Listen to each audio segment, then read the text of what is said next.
राघव ने गुस्से में चिल्लाते हुए सिया को अपने घर से जाने के लिए कहा तो सिया अपनी आंखों में आंसू लेकर वहां से रोती हुई अपने कमरे में चली गई।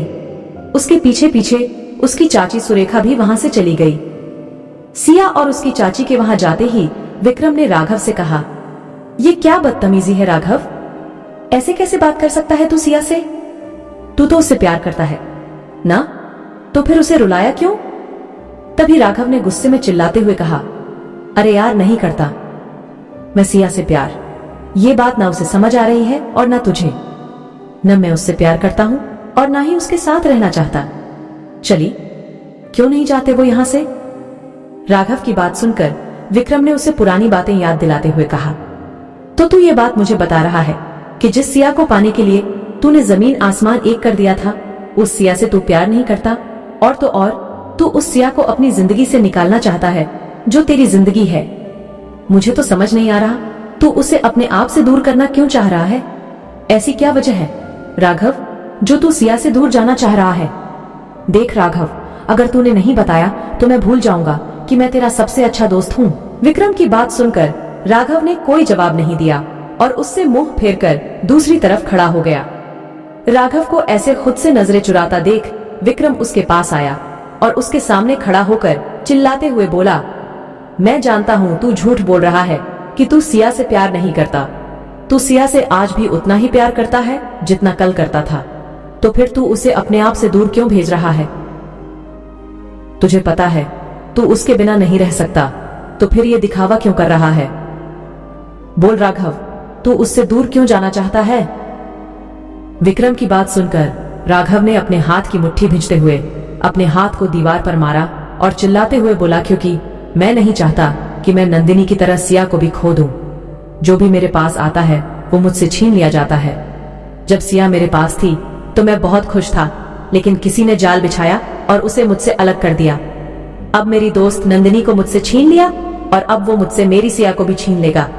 मैं नहीं चाहता कि मेरी वजह से सिया को कुछ भी हो, इसलिए मैं उसे अपने आप से दूर करना चाहता हूँ यार। इतना सुनते ही विक्रम ने राघव से कहा, अच्छा तो तू ये सब सिया की जान बचाने के लिए कर रहा है, लेकिन क्या गारंटी है राघव कि अगर तू सिया से दूर रहेगा तो वो सिया के साथ कुछ नहीं करेगा? वो तेरे साथ रहकर सिया को कुछ करे न करे, लेकिन हाँ, अगर सिया तुझसे दूर गई तो हो सकता है वो सिया को मार। विक्रम आगे कुछ बोलता उससे पहले ही राघव ने चिल्लाते हुए कहा, नहीं नहीं, मैं अपनी सिया को कुछ नहीं होने दूंगा। ना मैं उसे अपने आप से दूर जाने दूंगा और ना ही उससे दूर जाऊंगा। मैं अभी जाता हूँ अपनी सिया को मनाने के लिए। इतना कहकर राघव सिया को मनाने के लिए उसके कमरे की तरफ दौड़ कर गया ताकि वो रूठी हुई सिया को मना सके। लेकिन जब राघव सिया के कमरे में पहुंचा तो उसने देखा सिया वहां नहीं थी। सिया को वहां ना पाकर राघव ने सोचा, हो सकता है सिया अपनी चाची सुरेखा के साथ उसके घर चली गई हो। इसलिए राघव तुरंत सिया के कमरे से बाहर आया और सिया के घर के लिए निकल पड़ा। लेकिन सिया के घर जाकर उसे पता चला कि वहां उसकी चाची अकेली ही आई थी। सिया ने अपनी चाची सुरेखा को उसके साथ आने से मना कर दिया था। हालांकि सिया अपनी चाची के साथ राघव के घर के बाहर जरूर आई थी, लेकिन उसके बाद सिया कहाँ गई ये उसकी चाची नहीं जानती थी। इतना सुनते ही राघव को सिया की चिंता होने लगी और वो सिया को इधर उधर पागलों की तरह ढूंढने लगा। सुबह से शाम होने वाली थी, लेकिन सिया का कहीं भी कोई अता पता नहीं था। राघव ने पूरी मुंबई के हर एक गलियारे को छान मारा, लेकिन उसे सिया कहीं भी नहीं दिखाई दी। राघव और विक्रम सुबह से सिया को ढूंढ रहे थे, लेकिन उन्हें सिया कहीं नहीं दिखी।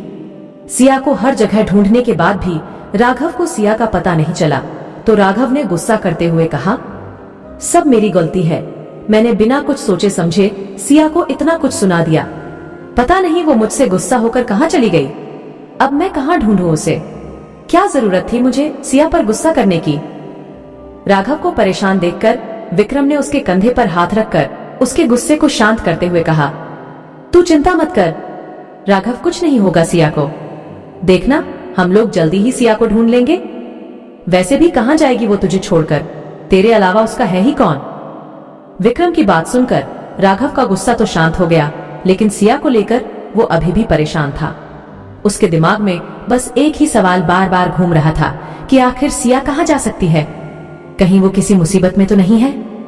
राघव ये सब सोच ही रहा था कि तभी विक्रम ने राघव से कहा, कहीं सिया रूहान के घर तो नहीं गई है, क्योंकि इस शहर में रूहान ही उसका सबसे अच्छा दोस्त है।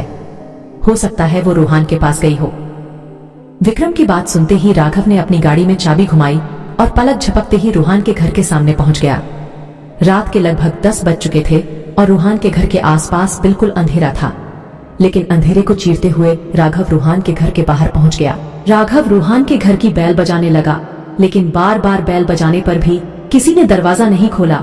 तभी राघव को किसी के चिल्लाने की आवाज आई। चिल्लाने की आवाज सुनकर राघव दौड़ता हुआ रूहान के घर के पीछे वाली खिड़की के पास गया। राघव ने जब खिड़की से झांक कर देखा तो उसे किसी लड़के की पीठ नजर आ रही थी, जिसके बदन पर एक भी कपड़ा नहीं था, और वहीं सामने से किसी लड़की के चिल्लाने की आवाज आ रही थी।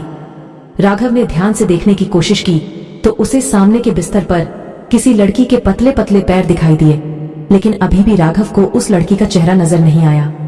उस लड़की का चेहरा देखने के लिए राघव उस कमरे की दूसरी खिड़की के पास आया, जहां से राघव को उस लड़की का चेहरा साफ नजर आता। लेकिन जैसे ही राघव उस लड़की की तरफ देखने वाला था कि तभी उसके फोन पर किसी का कॉल आया और तेज आवाज के साथ फोन की रिंगटोन बजने लगी। इसलिए राघव तुरंत वहां से निकलकर रूहान के घर से बाहर आ गया और कॉल रिसीव करके किसी से बात करने लगा। फोन पर बात करते ही राघव के चेहरे पर एक स्माइल आ गई और मुस्कुराते हुए उसने कॉल कट कर दी। उसके बाद राघव दोबारा उस कमरे की खिड़की के पास आया तो वहां राघव ने कुछ ऐसा देखा जिसे देखकर राघव की आंखें फटी की फटी रह गईं।